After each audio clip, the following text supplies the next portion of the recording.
On va parler de parfum avec vous, Cassandre, parce que vous nous dites que le marché mondial se porte très bien.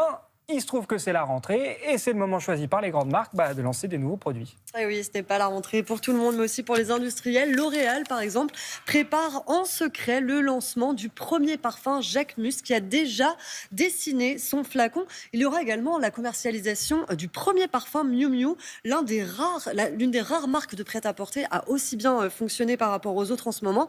Et le petit scoop, c'est qu'il s'appellera Mutine, en écho au mot français mutine, pour exprimer, selon la marque, son caractère irrévérencieux, rien que ça. Comme vous, exactement comme vous.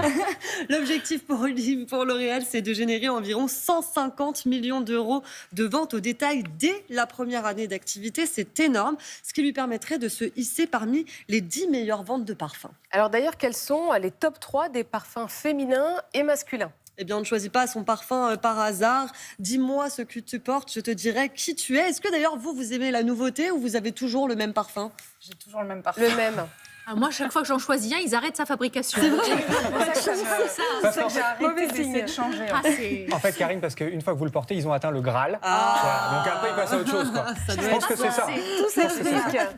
Alors, on va faire un petit tour des parfums les plus iconiques. Alors, bien sûr, il y a numéro 5 de Chanel, l'emblématique, Shalimar de Guerlain ou encore Angèle de Thierry Mugler, indémodable, puisque moi, ma grand-mère le portait. Et puis... Oui, Angèle, elle l'adorait. Ouais. Et pour les hommes, puisque je ne vous oublie pas évidemment. Moi, j'avais un peu peur, mais ok. Eh bien, le parfum le plus vendu au monde, c'est Sauvage de Dior, parce qu'en fait, les femmes le portent aussi. Voilà. Donc c'est le plus vendu Hommes au et femmes monde. confondus. Il y a Acqua di Gio de Giorgio Armani et le Mâle, évidemment, de Jean-Paul Gaultier, avec son buste très célèbre. Et petite question, à votre avis, quel est le prix moyen d'un parfum ? 100 euros.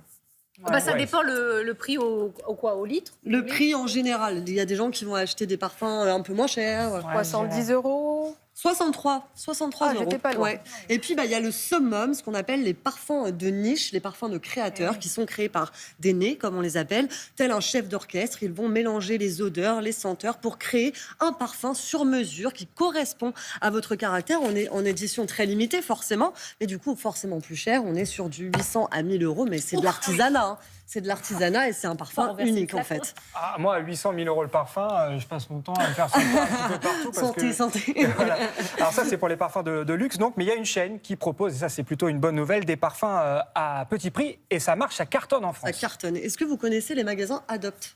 Vous en avez déjà vu ? Oui, il y en a dans les gares. Dans les gares. Voilà, exactement. Donc, c'est du cosmétique, mais c'est surtout des parfums. Et donc, ça cartonne. Il y a 250 boutiques en France. Pourquoi ? Parce que c'est des tout petits prix. En gros, les parfums commencent à 4,95 €. Il y a une centaine de jus qui sont élaborés. Ah oui, 4,95 €. Tout à l'heure, on était à 70 €. C'est pas du tout la même chose. Ça n'a rien à voir. Et donc, c'est quand même fabriqué par des nés et des maisons de composition. Il y a 23 millions d'unités qui ont été vendues en 2024. La chaîne revendique être le plus gros vendeur de parfums en France. C'est largement relayé sur les réseaux sociaux, donc c'est aussi un jeune public, évidemment, à tel point qu'en 2023, un flacon se vendait toutes les 5 secondes au monde.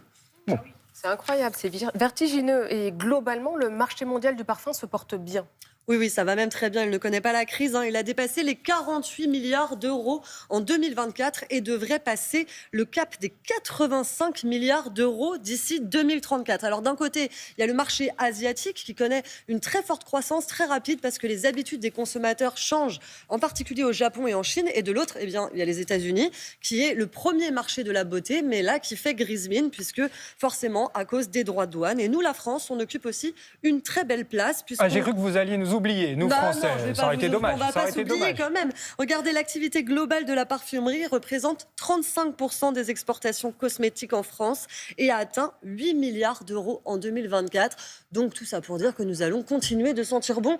Et c'est plutôt une bonne chose. C'est plutôt bien. Merci Cassandre.